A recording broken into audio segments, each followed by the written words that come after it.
Assalamualaikum warahmatullahi wabarakatuh.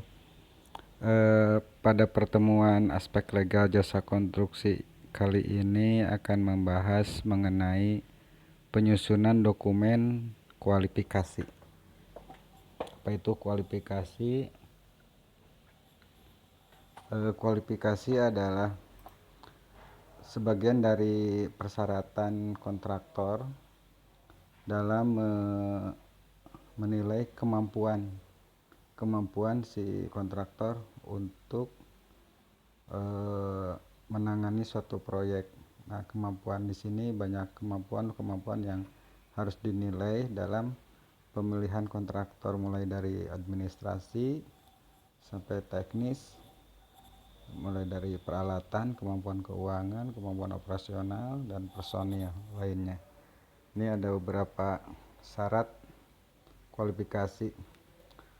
Yang pertama, apabila kita ber-KSO ya, artinya kerjasama operasional. Nanti ada persyaratan KSO yang harus dipenuhi terlebih dahulu. Selanjutnya, tapi kalau tidak ber-KSO ya artinya jangan dimasukkan persyaratan KSO ini. Yang kedua, IUJK. Yang ketiga, SBU, sertifikat badan usaha. Yang keempat, kemampuan dasar. Yang kelima, sertifikat manajemen mutu, sertifikat manajemen lingkungan ya. Ini keselamatan kerja dan lain-lain. Ini ada persyaratan di kualifikasi. Yang keenam, NPWP dan SPT tahunan terakhir. Ini yang biasa diminta di kualifikasi. Selanjutnya ada akte pendirian perusahaan atau perubahannya. Kalau yang sekarang harus pengesahan dari Kementerian HAM, Hukum dan HAM. Yang ke-8, tidak masuk dalam daftar hitam.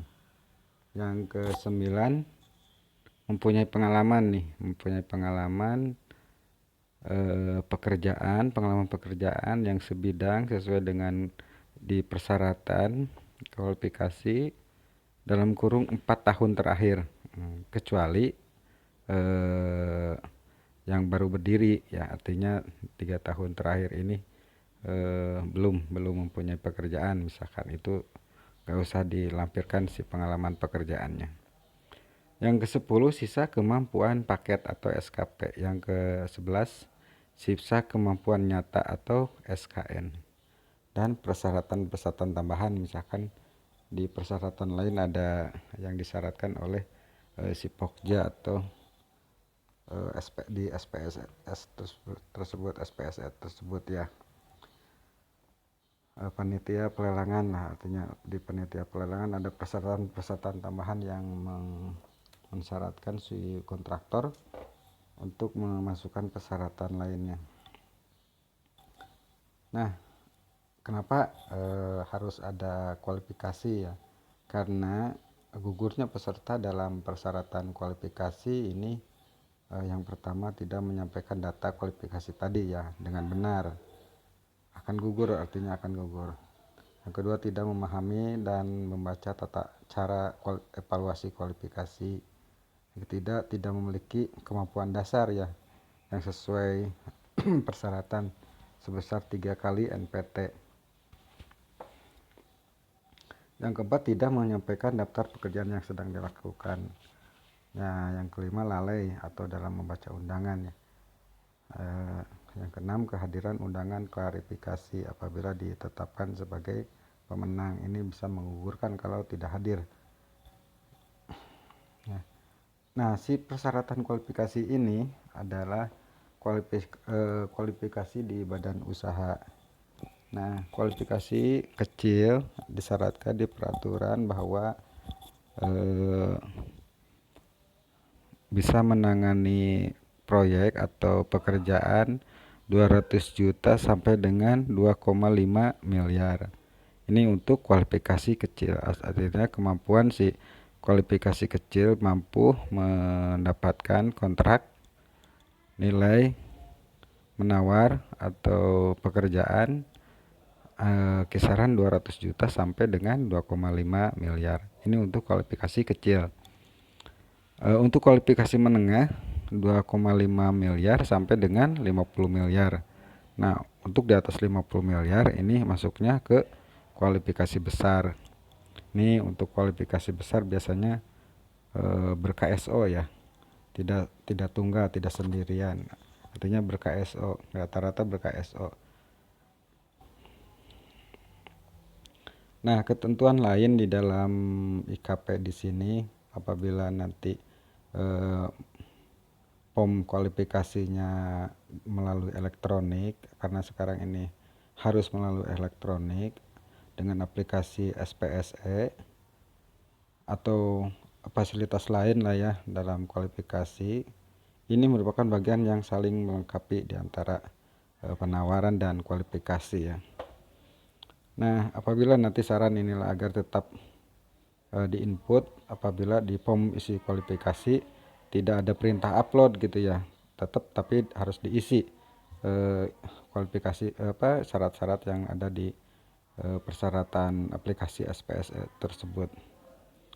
Selanjutnya, nah apabila nanti pas pelaksanaan kualifikasi tersebut penguploadan ataupun pengisiannya dengan biasanya ini terkait pajak ya.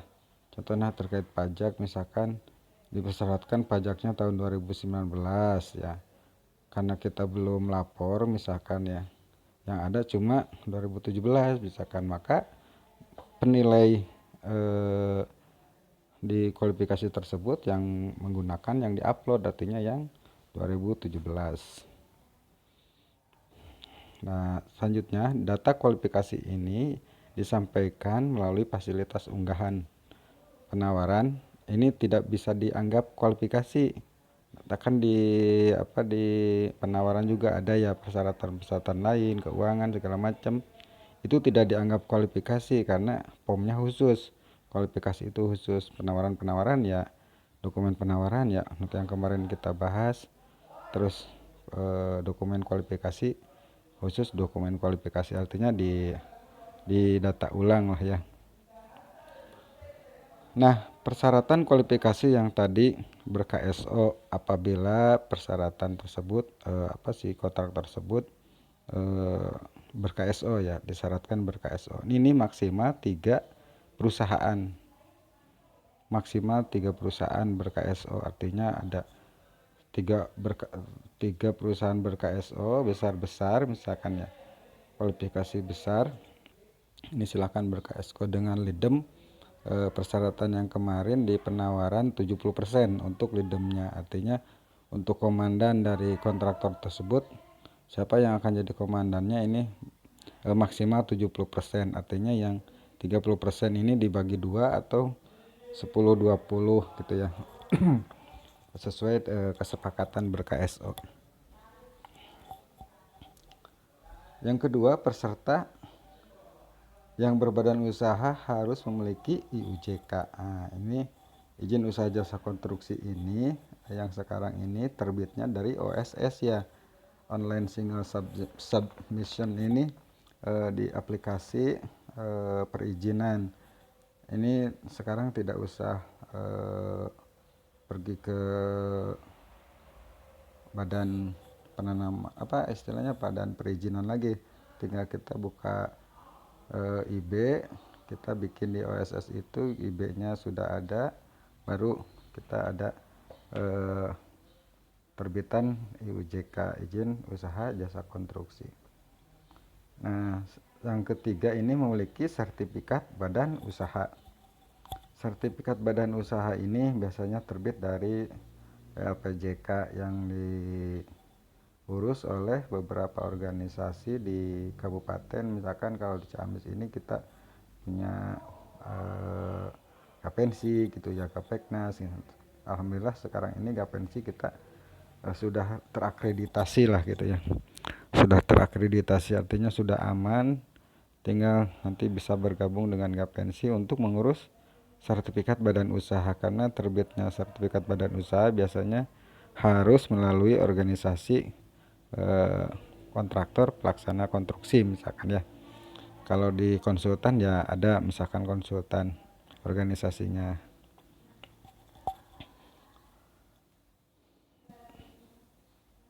Yang keempat, untuk pekerjaan yang diperuntukkan bagi kualifikasi usaha menengah dan besar, ini yang memiliki kemampuan dasar dan nilai kemampuan dasarnya sama dengan 3 kali NPT, nilai pengalaman tertinggi dalam 15 tahun terakhir, ini NPT ini ya. Untuk kualifikasi menengah, pengalaman bekerja sesuai dengan salah satu sub bidang kualifikasi yang dipersyaratkan. Artinya nanti di kualifikasi tersebut kita sebagai penawar yang menyampaikan persyaratan kualifikasi dipilih mana pengalaman yang sesuai dengan jenis kegiatan yang akan kita tawarkan gitu ya. Misalkan gedung lah, bangunan gedung. Nah, pengalaman di bangunan gedung ini mana saja yang terbesar. Nah, dikali 3 gitulah, kali 3. Nah, sehingga kemampuan dasar kita ini perkalian dari 3 ke pengalaman. Misalkan kalau pengalamannya 1 miliaran, pengalaman di gedung kali 3 berarti 3 miliar. Kita mampu kemampuan dasarnya 3 miliar kan gitu ya. Ini dipilih yang terbesar biasanya. Ini bisa yang ketika kita jadi subkon juga bisa jadi dipakai untuk NPT ini, nilai pengalaman tertinggi ya. Yang kelima, memiliki sertifikat manajemen mutu. Ini terkait sertifikat manajemen lingkungan, sertifikat kesehatan kerja ya, SMKK ya, untuk beberapa kegiatan yang mengharuskan untuk mempunyai sertifikat manajemen mutu atau sertifikat manajemen lingkungan atau sertifikat keselamatan dan kesehatan kerja.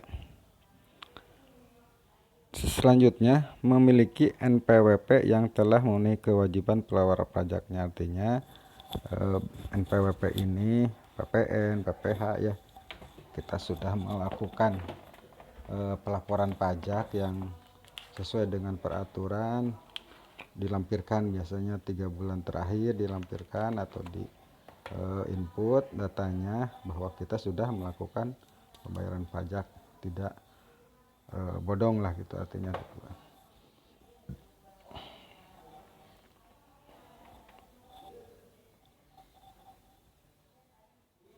Yang ketujuh, memiliki akte pendirian perusahaan dan akte perubahan. Apabila ada akte perubahannya, biasanya untuk perusahaan-perusahaan yang besar suka ada perubahan-perubahan di tubuh organisasi badan usaha tersebut, kepemilikan modal segala macam suka dirubah-rubah gitu ya. Artinya ada beberapa perubahan. Silakan disusun beberapa akte perubahan tersebut. Terkait pengesahan Kementerian Hukum dan HAM, sekarang bukan PT saja ya, siapa juga diwajibkan untuk memiliki pengesahan dari Kementerian Hukum dan HAM. Yang ke-8, tidak termasuk dalam daftar hitam. Ini membuktikan bahwa kita serius, tidak pernah melanggar aturan, tidak dalam pengawasan pengadilan, tidak pilot. Ini biasanya dibuktikan dengan surat pernyataan ya, di beberapa surat pernyataan yang dipersyaratkan di kualifikasi. Yang ke-9, memiliki pengalaman paling kurang 1 pekerjaan dalam kurun waktu 4 tahun. Nah, ini untuk menghitung pengalaman pekerjaan ya.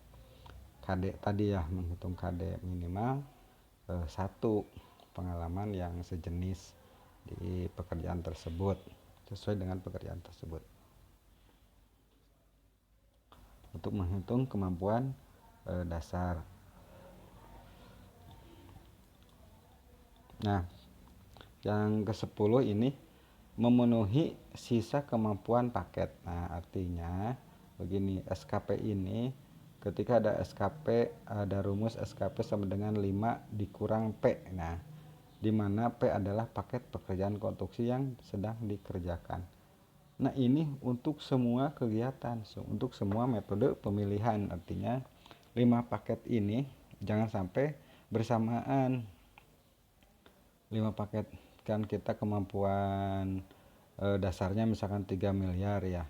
Nanti 3 miliar ini apakah nanti ada SKN ya, sisa kemampuan nyata, apakah 3 miliar ini tertutupi tidak modal kita kan gitu ya dengan SKN. Nah, di SKP ini juga dimunculkan. Jadi kita ini punya 5 eh, paket yang serentak dikerjakan. Ini kalau sudah 5 tidak bisa mengikuti lelang artinya gitu ya.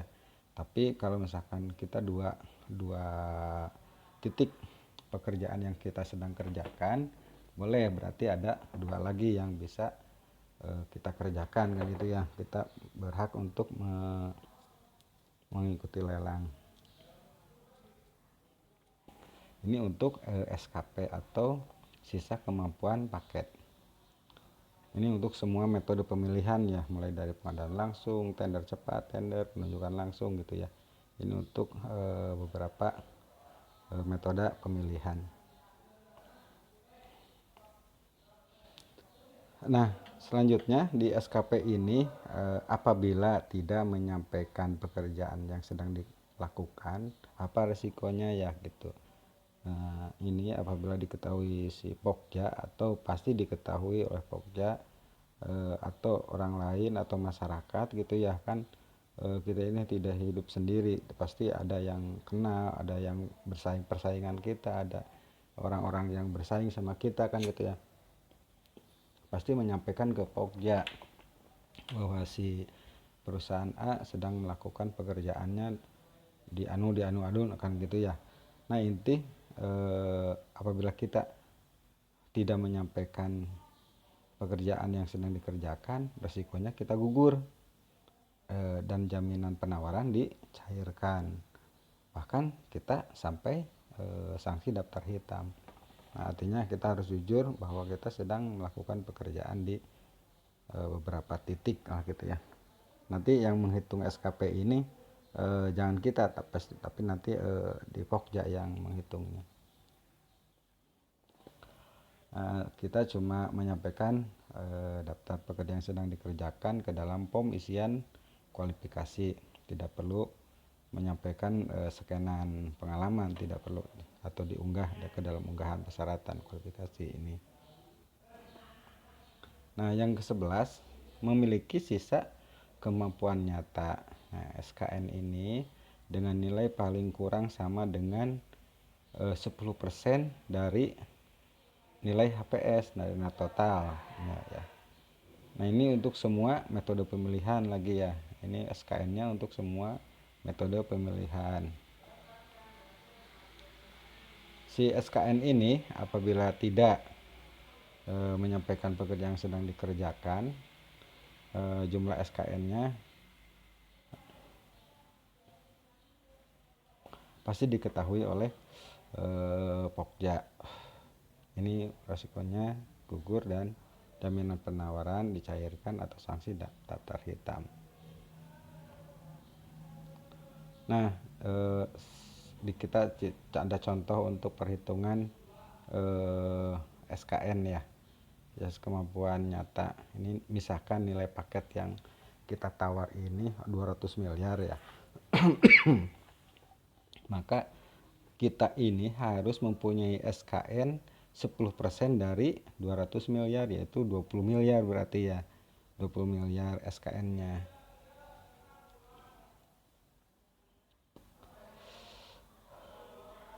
Nah, contohnya gini. Untuk KB 14 miliar. Di sini ini nilai KB-nya misalkan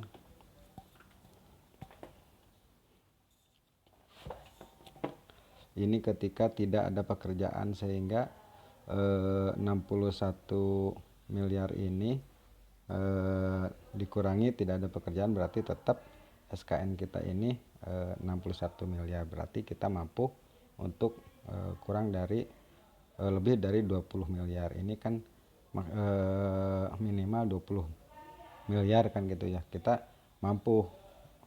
Kalau tidak ada pekerjaan 61 miliar punya SKN-nya, berarti kita pasti lolos di pemilihan kualifikasi. Nah, ketika EKB-nya 14 miliar, MK-nya 8 miliar, KN-nya 61.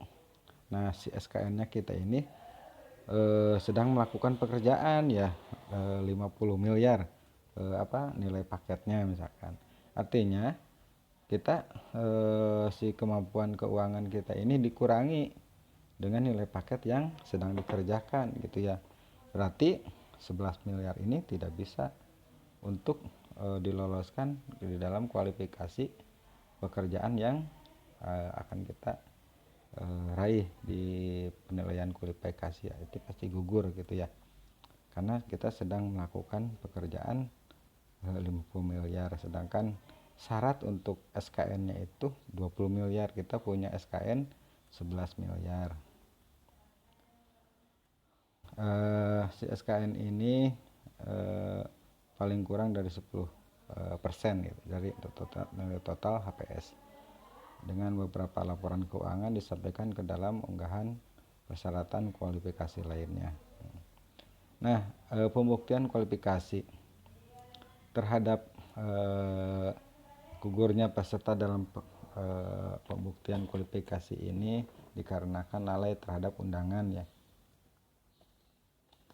atau dokumen kualifikasi sering tidak terpenuhi, laporan keuangan dan lain-lain gitu ya, SKN-nya atau SKP-nya gitu ya, tidak dimasukkan. Terus bukan peringkat 1 khusus bagi jauh, biasanya jarang datang atau sekedar tanda tangan. Ini bagian dari gugurnya peserta dalam pembuktian kualifikasi. Apa saja sih ya bukti saat pembuktian gitu data kualifikasi tersebut? Yang pertama, ini data kualifikasi, terus siapa yang wajib hadir gitu dalam pembuktian kualifikasi ini.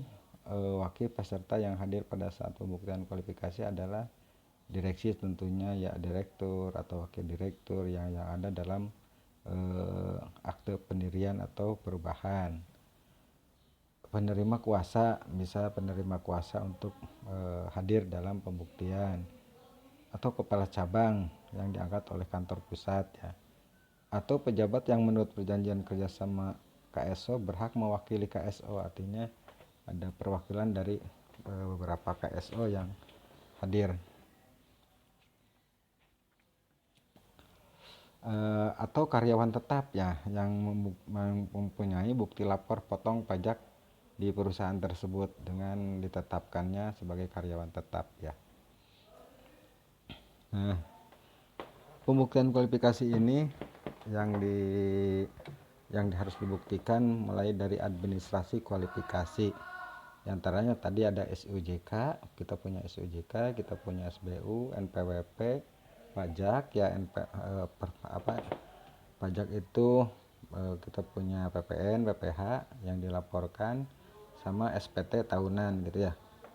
Terus akte perusahaan, yaitu terdiri akte pendirian atau perubahan untuk di kualifikasi administrasi. Sedangkan kualifikasi yang teknis ini mulai dari pengalaman perusahaan yang tadi ya disebutkan, kemampuan SKP-nya, kita mempunyai pengalaman yang 3 kali pengalaman yang sebidang ini pengalamannya saya ini punya 1 atau 2 4 tahun terakhir. Kemudian kemampuan dasar, KD-nya mempunyai kemampuan dasar dari pengalaman tersebut. Kalau misalkan kita punya pengalamannya berapa kan gitu, tinggal dikali 3. Terus SKP, sisa kemampuan pengalaman.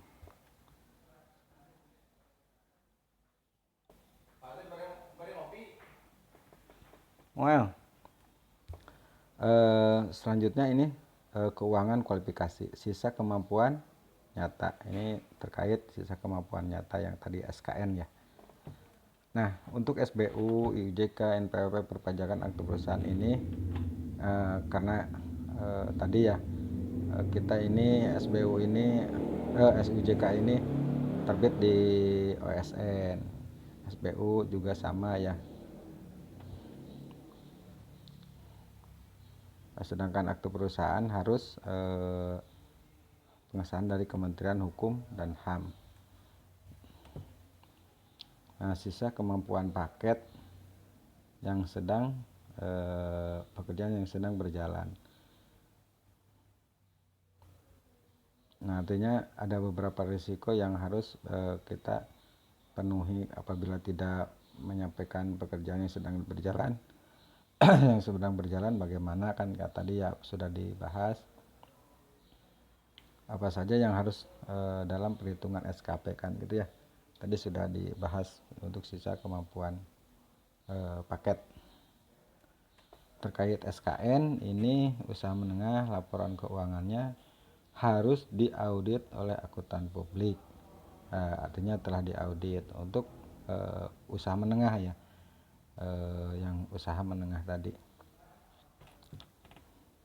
Usaha menengah itu terdiri dari M1, M2 ya di kelasnya. Kalau usaha kecil itu kecil 1, 2, dan 3 gitu ya. Terus usaha besar laporan keuangannya telah diaudit oleh kantor akuntan publik yang diregistrasi sesuai ketentuan perundang-undangan. Ini untuk SKN dan pembuktian kualifikasi. Nah, untuk perhitungan SKN ini ada beberapa rumus yang harus dicerna oleh kita semua ya. Ini dari nilai paket misalkan 200 miliar, maka SKN-nya 20 miliar atau 10% dari nilai paket pekerjaan. SKN ini dikurangi jumlah nilai kontrak paket pekerjaan yang sedang dikerjakan. Kalau misalkan kita yang sedang dikerjakan 1, 2 dengan nilai berapa kan gitu ya tadi, ini jumlah SKN-nya berarti berapa. KN ini faktor perputaran modal dikali MK. MK ini faktor likuiditas ya gitu, kali kemampuan kekayaan bersih. KN kemampuan nyata, faktor perputaran modal, MK ini modal kerja gitu ya. PL ini faktor likuiditas menengah sebesar 0,6. Artinya kalau KN-nya menghitung 0,7 dikali modal kerja berapa KN-nya, MK-nya 0,6 kali kekayaan bersih berapa kan gitu ya. Kekayaan bersih ini biasanya dihitung dari total ekuitas yang dilihat dari neraca ini kekayaan bersih ya. Nah, ini contoh perhitungan pembuktian kualifikasi yang di SKN tadi ya. Ketika tidak ada pekerjaan kita punya SKN 61 miliar. Kalau ada pekerjaan kita 50 miliar misalkan pekerjaan kita ini, SKN-nya berarti 11 miliar, 7. Nah, yang di tengah ini apabila kita SKN ini yang 50 miliar sedang berjalan nih, tapi sudah ada progres, ada pembayaran kita dengan bukti pembayaran di bendahara perusahaan bendahara si pekerjaan kita, misalkan kita dengan kontrak dengan pemerintah, kita sudah ada cair lah ya 10 miliar sudah dikerjakan dan sudah dibayar oleh pemerintah 10 miliar. Ini jadi bisa mengurangi nilai SKN, bisa menambah nilai SKN-nya. Misalkan 61 SKN-nya 61,7 miliar ya. Sedangkan pekerjaan yang ya, di kontrak itu kita punya 50 miliar kontraknya, tapi kita udah cair 10 miliar. Nah, berarti SKN-nya itu sisa kemampuan nyatanya itu kita ini 21,7 miliar. Artinya terdapat progres pembayaran. Apabila tadi di apa istilahnya, di nilai paket yang di penawaran kita 200 miliar, untuk syarat SKN-nya 20 miliar ini, ketika ada pembayaran 10 miliar ini, SKN kita bisa jadi naik jadi 21,7 miliar. Artinya kita bisa lolos di pembuktian kualifikasi untuk paket yang 200 miliar tadi kan gitu ya. Tapi dengan bukti bahwa kita sudah dibayar yang 10 miliar tadi. Mungkin pertemuan kali ini dengan sekian, mudah-mudahan semua mahasiswa bisa memahami apa yang materi yang saya sampaikan. Oke, assalamualaikum warahmatullahi wabarakatuh.